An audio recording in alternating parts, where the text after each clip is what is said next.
2 KG করে হয়েই গেছে গাছ প্রতি। আজ মন করতে হবেই। হাতি এত সুস্বাদু অন্য বেগুন আর কেনবে না। তেলাপিয়া দিলে আর বেশি ভালো লাগবে। আসসালামু আলাইকুম, আমি মোহাম্মদ রাফসান জানি, নাভারণ এগ্রো থেকে।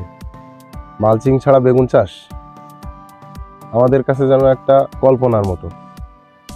তো আজকে যে ক্ষেতটাতে আসছি সেখানে অরিজিনালি মালচিং ছাড়া বেগুন চাষ সম্ভব।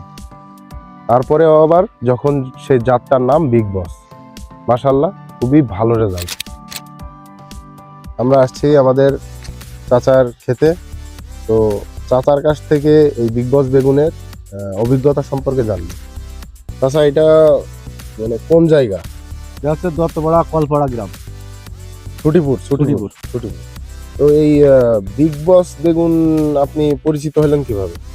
এগ্রোয়ানের ভিডিও দেখেই পরিচিত হয়েছে। তো আপনার কাছে কি রকম মনে হচ্ছে যে জাতটা সম্পর্কে? আল্লাহর রহমতে, আল্লাহর অশেষ করুণা, আমি খুব ভালো পাইছি আলহামদুলিল্লাহ। কতগুলো গাছ লাগাইছেন এখানে? এখানে 400 পিস গাছ আছে। কিরকম ফলন আসছে? কিরকম ফলন আসছে? গত তুলায় 117 কেজি পাইছি, মানে প্রথম তুলায় 12 কেজি, তারপরে পাইছি 89 কেজি, তারপরে 117 কেজি। এখন বর্তমানে গাছে যা আছে, তো মনে করেন যে এ তো 4 মন তো অলরেডি হয়েই রয়েছে, গাছে তো হয়েই রয়েছে, আর গাছ তো ভেঙেই পড়ছে। আচ্ছা স্যার, বেগুনটা বাজারে চাহিদা কেমন? চাহিদা সবার আগে বিক্রি, সবার আগে। সবার আগে বিক্রি।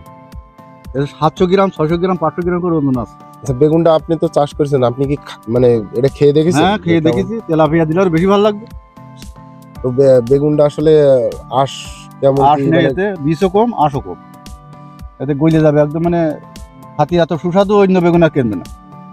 তো আমাদের এই জাতে কি আপনার গাছ প্রতি 10-12 কেজি ফলন পাওয়া সম্ভব? তো বেশি আছে, তো আল্লাহর রহমতে এর থেকে বেশি হবে, কারণ এখন তো তৃতীয় তুলায়। তৃতীয়ত না। এখন তো মনে করেন যে রোজার মাছ ধরা করবে, তাহলে মনে করেন যে গাছ প্রতি আজমন করতে হবেই। আমি যা বিশ্বাস করি যে আজমন করে হবে। আমার তো হিসাব মতো 2 কেজি করে হয়েই গেছে গাছ প্রতি। দাদা, জাতটা আপনি মানে কোন জায়গা থেকে নিয়ে আসছিলেন?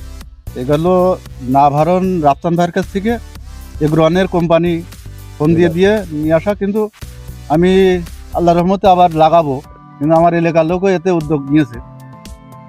রাফসান ভাইয়ের কাছে ফোন দেওয়া হয়েছে, রাফসান ভাই বলেছে যে যত চারা লাগে আমি দেবো, আপনাদের এলাকায় আমি যাবো। তো আজকে রাফসান ভাই এসেছে, আল্লাহর রহমতে রাফসান ভাইয়ের খুব ভালো খবর, যেহেতু এসেছে, এইটাই অর্ডার দিয়েছে, এইটাই শুক্রিয়া আদায় করছে আল্লাহর কাছে। যাই হোক, রাফসান ভাইয়ের কাছ থেকে 14 তারিখ থেকে চারা নেওয়া শুরু করবো। আর প্রত্যেকে চারা উদ্যোগ আছে নেওয়ার। আমার দোকানে বসে সবগুলি কয় যে এই বেগুন ছাড়া করবো।